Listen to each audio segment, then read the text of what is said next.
What's going on, guys? So, last couple weeks, once we kind of started doing our bat reviews, we kind of started revamping those and getting those going again. We've kind of had comments that go in two different directions. So, we've had the comments that say, "Oh, you're only hitting the ball 94 to 95, 96. That's not that great." Blah blah blah. They've got other reviewers that are hitting it in the hundreds. Okay, cool.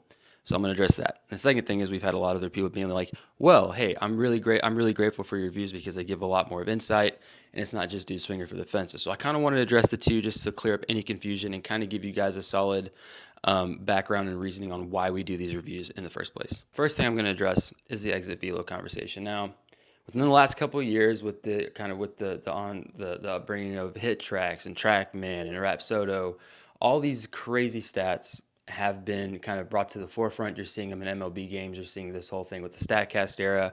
There are a whole bunch of crazy stats being thrown at baseball players and fans. And to be quite honest, I think sometimes those stats can give a little bit too much information that's not really relevant. Like in Rapsodo, you got spin efficiency, you got velo, you got the spin rate, all that crazy stuff. We hit on hit tracks. We got one at our store, and that the big main things that the hit tracks is going to go after is your launch angle, pitch speed, and then the exit velo. Is exit velo unimportant?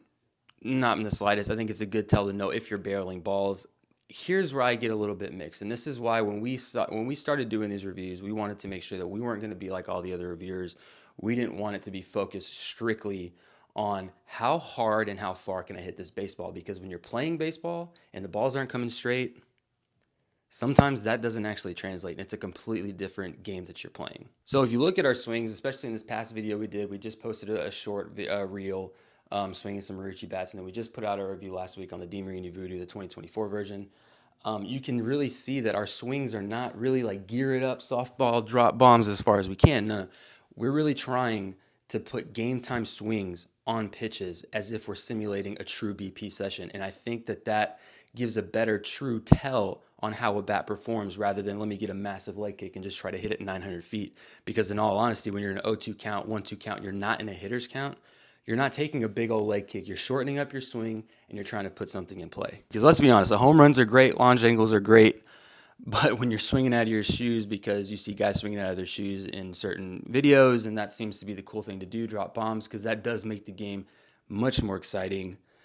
What's even more exciting is getting on base, upping that OBS, and your batting average is up in the air with less strikeouts. I think that's more conducive to a ball player, if you ask me. And the other thing that a lot of people don't take into consideration when they're going in and swinging these bats, I get people all the time asking me when I'm in store over DM, what do you think about this bat? What do you think about this bat? What do you think about this bat? And here's the true honesty: when you're going in to a batting practice session and you're swinging, let's just say I'm going to give you two completely different spectrums of the bat. I love both brands. So right now, let's take into account the DeMarini 2024 Voodoo 1 versus, let's say, something that's more power built, as in the War Stick Gunner, right? Those are two completely different calibers of bats, two completely different alloys, obviously two different brands. But here's the deal, guys. Yes, you may have higher swing speeds and more exit velo on a Voodoo 1, but considering the swing weight, the balance, the alloy, the way it's built, the Gunner is an extremely, end-loaded bat, very much so to let the barrel drive through the zone. That's where all the power is going to come from. It's built for a power hitter, while the DeMarini is built for, yes, a balanced, more contact-based hitter. And that narrative is true for a lot of bats. There's bats built for certain people. Marucci does it all the time. They try to make a bat for every kind of player. They got this one piece that's the more balanced feel. They got the in-between, the Connect, which is a hybrid version, which is a composite and an alloy mixed into one. And then they have the composite. So they're trying to hit all kinds of hitters, which is what a lot of companies are tending to do these days, which is why you have, brands like DeMarini, Louisville, Marucci, Warstick. There's multiple bats on their line rather than just a single bat to pertain to one single demographic of hitter. So our goal, kind of intertwining all this together with the exit velo and kind of the bat reviews. So our thought process and our idea, and we've been to different trade shows. I've been to the ABCA. I went to the Texas High School show this past year, which were my first time going to those shows and really talking to brands and manufacturers and what goes behind the scenes in them creating these products. And I got a lot of the feedback that I got from a lot of these brands was, we really appreciate the reviews that you're doing because they're much more true to a ball player's hitting session when truly testing a bat.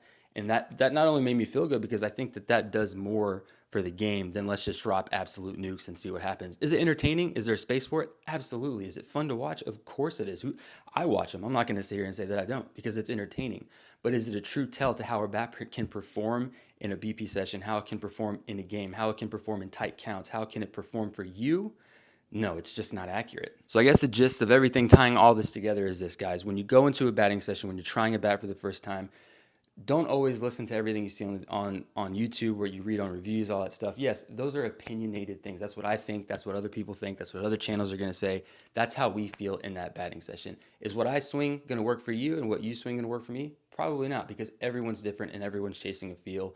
And when you're swinging a bat, there could be a bat, like I said, there could be last year, the touted bat was the DeMarini Voodoo, the 2023 version, the gold with the Louis Vuitton, accents on there. That bat was hot as hell. I loved it. But on the flip side, I had a lot of people tell me I hated that bat. I didn't want to swing it. I didn't like the way it feels. Baseball is super subjective, and it always will be, because everyone is chasing a feel that's different from the guy next to them. It always will be. So like I said, our goal here in these videos with my boys, Mike, Clyde, Oscar, all that, we're trying to give you the most realistic game swings we can give you to make you know, like, hey, on a regular swing that I'm giving you here, we're still up to 95, 96. Yes, it's a good benchmark to have, but here's the big tell. Did it feel good?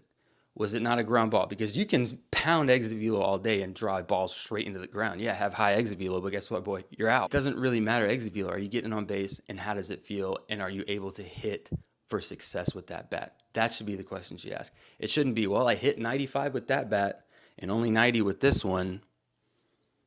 Well, I felt better with this one. I got on base more. I got more true hits with this one at 90.